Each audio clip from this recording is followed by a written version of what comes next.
जला हुआ है, तो उसे जितना ज्यादा ओपन रखोगी तो जल्दी हील होगा।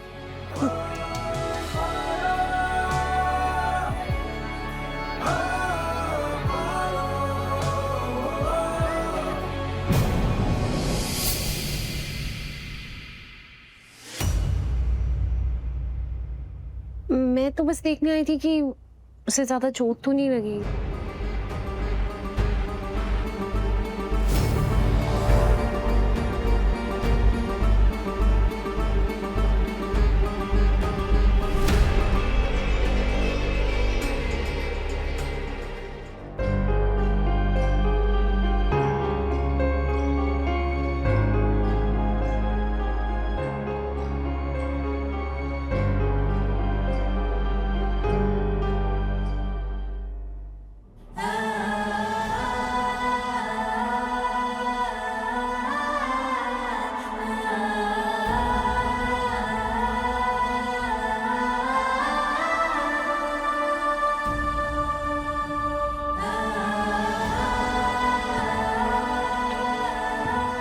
हमें आपके चरणों की धूल माथे से लगाकर आपकी पूजा करनी चाहिए, और हम धोखा दे रहे हैं आपको। ये कदम उठाते समय नहीं सोचा था कितनी कठिन परीक्षा होगी।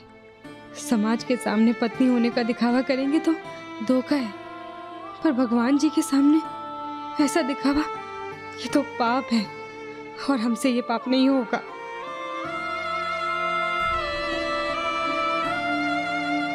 इस दुविधा का कोई हल ढूंढना होगा। एक मिनट, एक अर्जेंट कॉल है, आता हूं।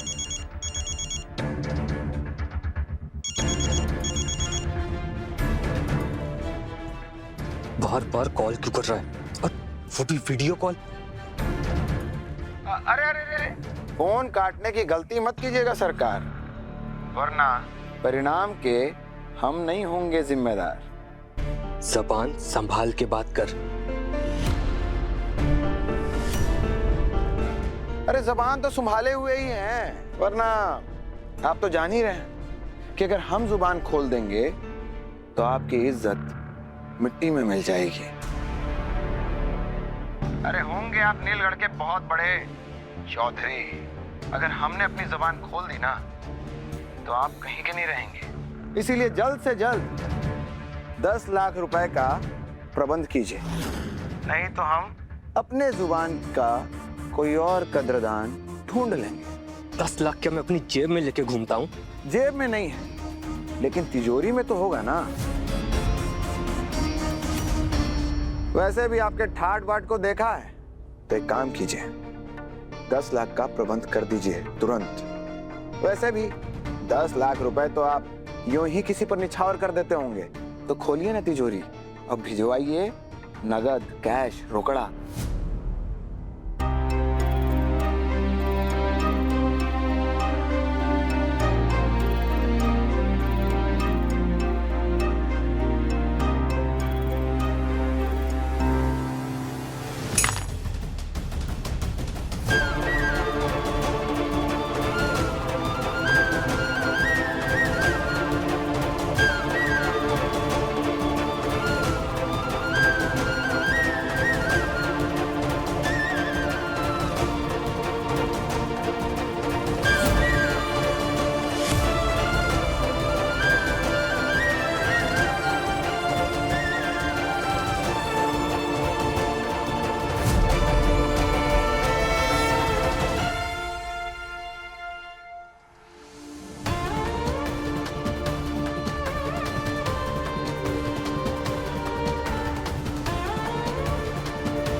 हमारे इसमें कोई हक नहीं है। ये किसी और के नाम का सिंदूर है। हम इसे अपने मांग में नहीं भर सकते। हम उनकी पत्नी नहीं है। हम उनकी पत्नी नहीं है। हमारी पत्नी पार्वती है। दूधो नहाओ पूतो फलो।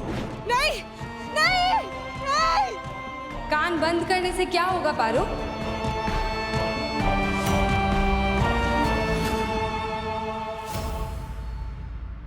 तुझे क्या लगा था कि तू यहाँ आ जाएगी, चिट्ठी जला देगी और झूठ बोलकर इस छत के नीचे छुपी रहेगी और सब कुछ ठीक हो जाएगा। ऐसा करके तू आदा ठाकुर से तो बच जाएगी, पर देव बाबू उन्हें जो धोखा दे रही है उस पाप से कैसे बचेगी तू? यहाँ तुझे पत्नी का दर्जा दिया जा रहा है, उसका क्या? आज जोड़े से आरती करने के लिए कहा है, कल जोड़े से कोई और रस्म निभाने के लिए कहेंगे, तब तू क्या करेगी? भूल जाएगी अपने सारे संस्कार, दे देगी उनकी आहुति, ओढ़ लेगी झूठ की चादर? बोल ना, चुप हो जा। क्यों, हम कुछ गलत कह रहे हैं? चल माना कि देव बाबू की माँ ने तुझे आज तक बहू नहीं माना और बाकी सारे लोग भी तेरा मजाक उड़ाते हैं, तो क्या? और वो देवता समान देव बाबू जो तुझे सच में अपनी पत्नी मानते हैं, पत्नी होने का पूरा सम्मान दे रहे हैं, वो तेरे खातिर अपनी प्रेमिका से दूर होने की कोशिश कर रहे हैं। जब वो अपना पति धर्म निभा रहे हैं, तो तू अपना पत्नी धर्म निभाने से कैसे बच जाएगी? बोल। नहीं, देव बाबू के मन में पार्वती के लिए कोई प्यार व्यार नहीं है, वो उनके लिए बस एक मजबूरी है, उनके लिए बोझ है वो। और उस बोझ को भी वो कितनी जिम्मेदारी के साथ उठा रहे हैं, वो नहीं दिख रहा तुझे? कब समझेगी तू? हाँ, कब समझ में आएगा तुझे? जब वो अपनी प्रेमिका को भुलाकर तुझे पूरी तरह से अपनाना चाहेंगे तब? नहीं नहीं नहीं, अगर ऐसा कुछ हुआ तो हम कभी भी अपने आप को माफ नहीं कर पाएंगे। अपराधी जैसा महसूस कर रही है ना तू अब, और करती रहेगी जब तक इस धोखे से बाहर आने का कोई रास्ता नहीं ढूंढ लेती। अरे दो सच्चे प्यार करने वालों के बीच दीवार बन रही है तू, उन्हें जुदा करने का पाप लगेगा तुझे, पाप। चुप हो जा, बस चुप हो जा तू, चुप हो जा।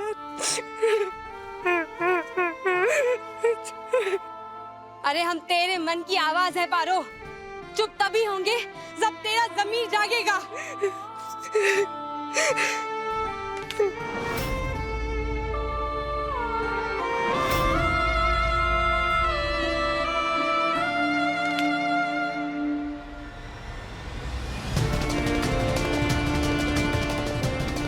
Approval for opening coaching centre? तुम्हारा सपना था ना ये देव, जो हम दोनों ने प्लान किया था कि साथ में मिलकर इम्प्लीमेंट करेंगे। 6 महीने के बाद एक एग्जाम होगा उन स्टूडेंट्स के लिए जिनकी पढ़ाई अधूरी रह गई थी। वो एग्जाम देंगे और जो क्लियर करेगा उसे 12th क्लास का सर्टिफिकेट भी मिलेगा और फिर एडमिशन भी मिलेगी किसी भी कॉलेज में। जो टॉपर होगा ना उसे सरकारी नौकरी भी मिलेगी और साथ साथ स्कॉलरशिप भी मिलेगी आगे की पढ़ाई के लिए। ये देख, ये है हमारा रास्ता।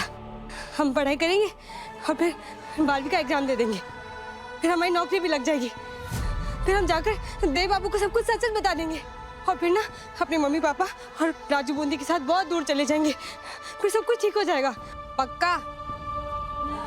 कदम डगमगाएंगे तो नहीं तेरे?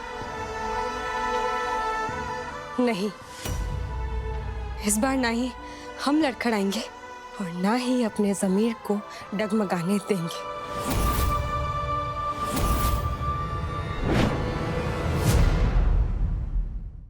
पारो संग देव, रात 10 बजे दंगल टीवी पर।